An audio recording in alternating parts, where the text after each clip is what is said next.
Hello and welcome to Svenglish, where you can learn English with Sven. Today we are looking at the present perfect positive. I made different videos about other subjects like the present perfect negative, present perfect questions, past tenses, present tenses, things like that. So feel free to explore those videos, watch them if you're interested in that. But today the focus is on the present perfect positive. So we will look at present perfect positive. What is it? Why do we use it? And when do we use it? And how do we use it? And then we will look at the structure with some examples using different subjects. Then we will talk a little bit about regular and irregular verbs. And then we will have some time for some practice at the end. So what is the present perfect positive?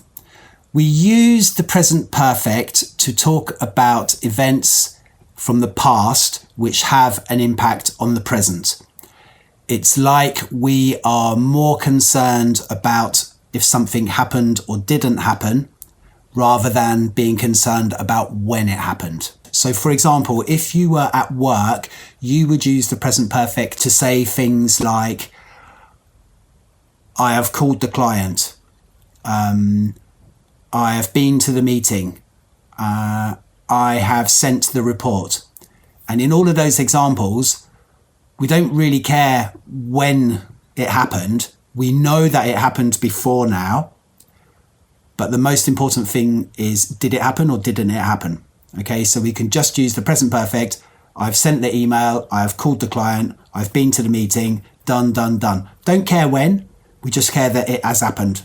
All right. So if you were in a social situation, if you were on holiday in a hotel, something like that, if you were talking to some other guests at the hotel in English, you might say, oh yeah, we have been to the theatre.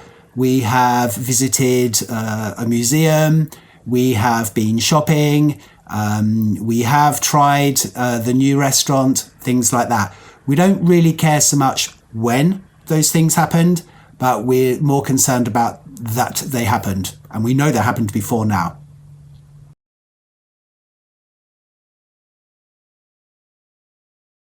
For the structure for the present perfect positive, the structure is that we use the subject followed by have or has, then the past participle, and then the complement. So the subject, we know it's going to be I, he, she, it, we, you, or they. That's your subject.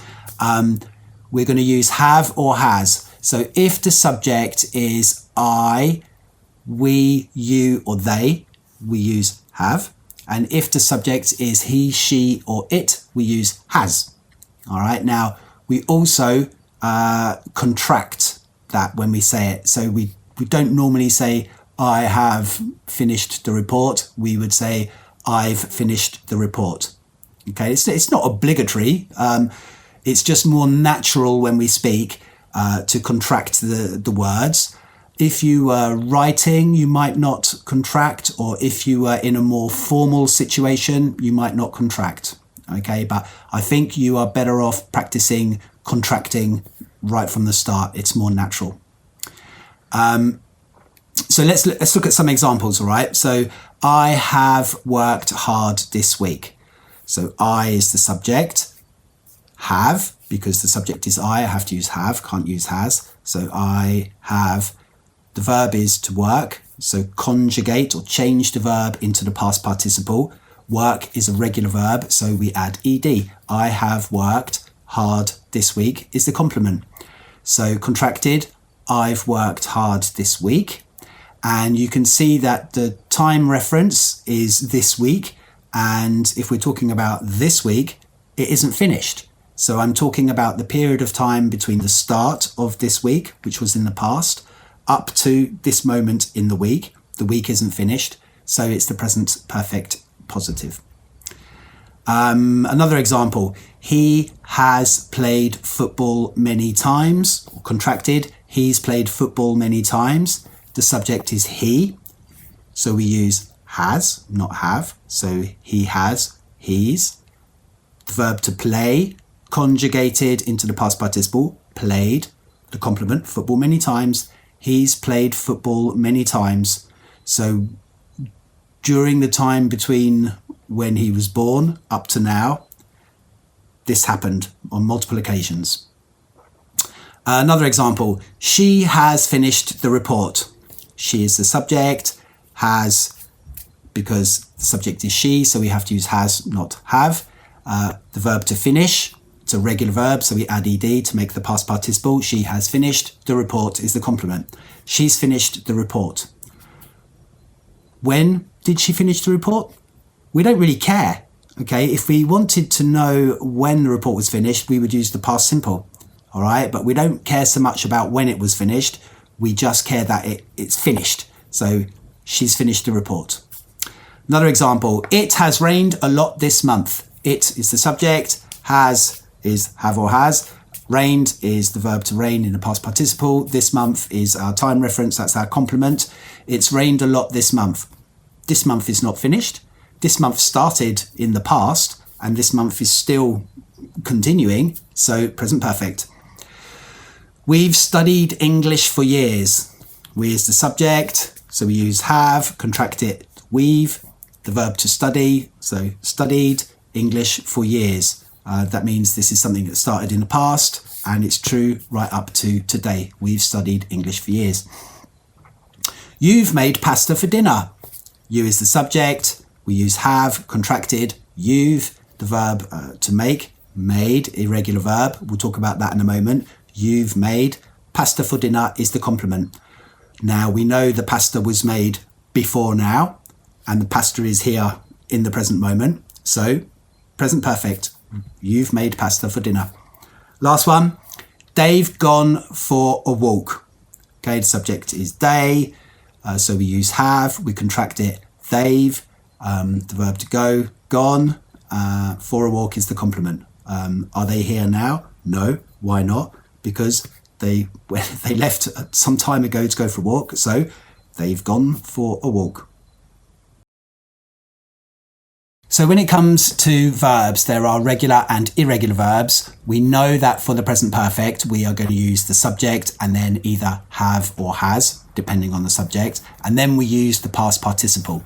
So that means that we need to take the verb that we're going to use and we need to conjugate it or change it into the past participle form of the verb. Now, when it comes to regular verbs, about 75% of verbs in English are regular. So generally speaking, you just add ed. We already did it a lot today. We talked about finished the report and it rained, he played, things like that. All right, so those just add ed. Now, not all regular verbs follow that rule.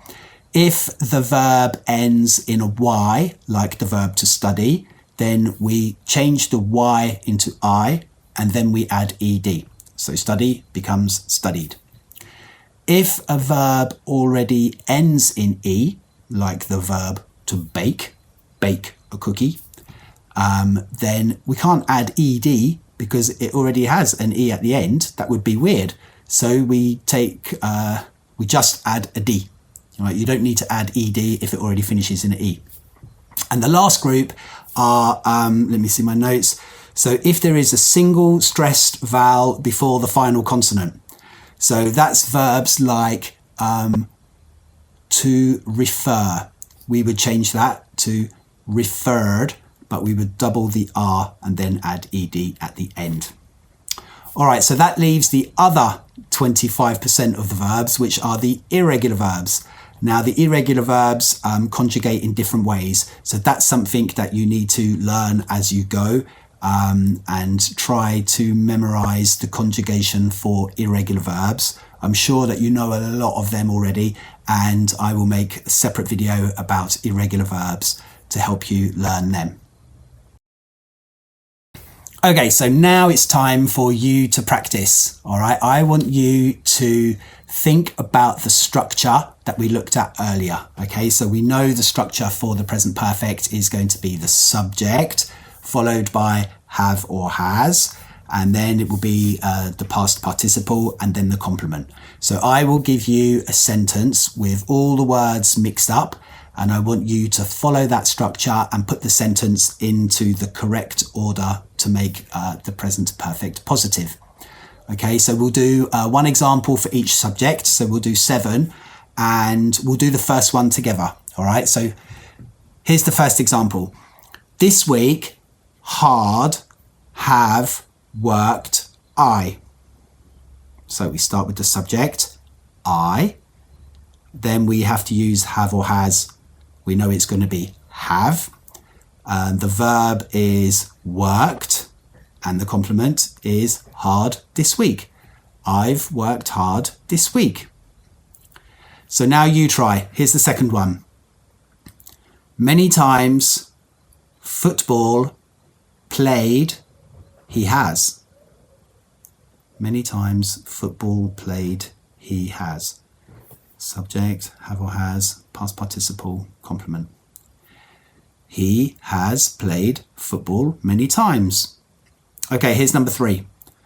Report, finished, she has the. She has finished the report. Okay, next one. A lot this month. Rained. It has.